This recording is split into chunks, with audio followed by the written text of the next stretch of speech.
তো কেউ যদি কসম করে আমরুল্লাহ তো করা যাবে কি না।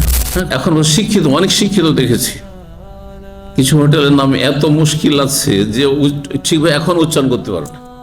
মধ্যম শ্রেণীর আলেম যারা কোরআন হাদিস থেকে যারা ইজতিহাদ করে ফতোয়া দিয়েছেন কিন্তু আপোষ ইখতিলাফ করেছেন। আসসালামু আলাইকুম রাহমাতুল্লাহি ওয়া বারাকাতুহু। বিসমিল্লাহির রহমানির রহিম। আলহামদুলিল্লাহি রাব্বিল আলামিন ওয়াস সালাতু ওয়াস সালামু আলা রাসূলিল কারীম ওয়া আলা আলিহি ওয়া সাহবিহি আজমাইন, আম্মা বা'দ। তো কেউ যদি কসম করে আমরুল্লাহ তো করা যাবে কি না? হ্যাঁ, করা যাবে। আল্লাহর কসম ঠিক আছে, কিন্তু অন্যের কসম করা জায়েজ নয়। বলবেন যে আমার বাপের কসম বা বাপের জীবনের কসম, হ্যাঁ আমার জীবনের কসম জায়েজ নয়। তাহলে হায়াতি হায়াত আবি হায়াত উম্মি, তাহলে এটা শিরক, জায়েজ নয়।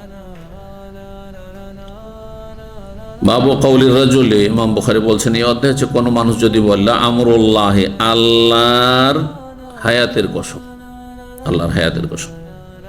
সূরা হিজরের তাফসীর করতে আব্দুল্লাহ ইবনে আব্বাস রাদিয়াল্লাহু তাআলা আনহু বলছেন লা আমরুকা, যে আয়াতটির তাফসীর বললাম লা আমরুকা, তিনি তাফসীর করে বলছেন লা আইশুকা, তোমার জীবন। হায়াত জীবন, আইশ মানে মানুষের জীবন যাপন, আইশ বলা। লা আইশুকা দিয়ে তাফসীর করেছে তোমার জীবনের কসম। নবী সাল্লাল্লাহু আলাইহি ওয়াসাল্লামের জীবনের শপথ করেছেন আল্লাহ রাব্বুল আলামিন। কসমের ক্ষেত্রে আইনে জাবার দিয়ে কেন পড়েন আরবরা?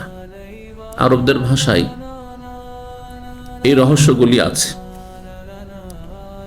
আমরণ মানে বয়স হয়, আয়ু হয়, জীবন হয়, কিন্তু আমরণ কেন পড়ে যখন শপথের ক্ষেত্রে? শপথটা মানুষ বেশি করে, কথায় কথায় শপথ, বিশেষ করে আরবরা তো আরো বেশি শপথ করে। তখন আরো ছিল কথায় কথায় শপথ, এক শ্রেণীর মানুষ আছে, তখনও ছিল, এখন অনেকে আছে, অন্যদের চাইতে বেশি তারা শপথ করে।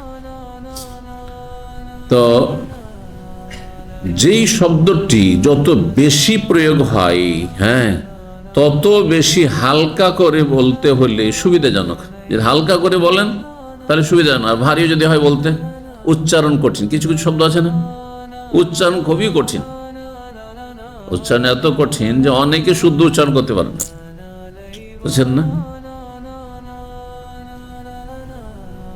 জনসাধারণ আমাদের দেশের একসময় দেখতাম ড্রাইভার উচ্চারণ করতে পারতাম না, ড্রাইভার, বুঝতে পারছেন না?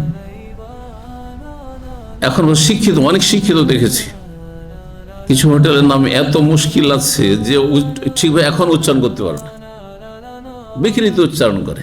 কারণ এত মুশকিল উচ্চারণ মনে রাখা মুশকিল, আর উচ্চারণ করাও মুশকিল জবানের জন্য। তো আরবিতে ওদের নীতিমালা হচ্ছে, একটা হচ্ছে জবর, জের, পেশ, কোনটা বেশি হালকা? আরো সহজ করে বলি, আলিফ জবর আ, আলিফ জের এ, আর আলিফ পেশ ও, কোনটা বলা সহজ? আ সহজ, ও মুশকিল, এ মুশকিল, তাই না? এই সেই জন্য আমরকা করে দিয়েছ না। এগুলো আরবি যখন ভাষা জ্ঞান সম্পর্কে চর্চা করা হয় বা গ্রামার, তখন আলোচনা করা হয়। তো কসমের ক্ষেত্রে এই জন্য আমরকা করা হয়েছে। আমরণ মানে অমরণ, মানে বয়স বা আয়ু বা জীবন। 6662 নম্বর হাদিস। হাদিস বর্ণনা করছেন ইমাম জোহরি রাহিমাহুল্লাহ, প্রখ্যাত তাবী। সেখান থেকে শুরু করি, কারণ তিনি একজন তাবী, কিন্তু তার চাইতে সিনিয়র তাবী। তাবেঈনদের 3টি স্তর, ওই রকম সাহাবায়ে কেরামের 3টি স্তর করা যেতে পারে, 3টি স্তর করা যেতে পারে। প্রতিটি সম্প্রদায় 3টি স্তর করলে মোটামুটি আপনি সামিল করতে পারবেন। আলেমদের 3টি স্তর আছে, আছে না নেই? একদল আলেম অনেক বড় আলেম, হ্যাঁ, তারা কোরআন এবং হাদিস থেকে ইজতিহাদ করে ফতোয়া দিতে পারবে। এটা হচ্ছে আপার ক্লাস আলেম।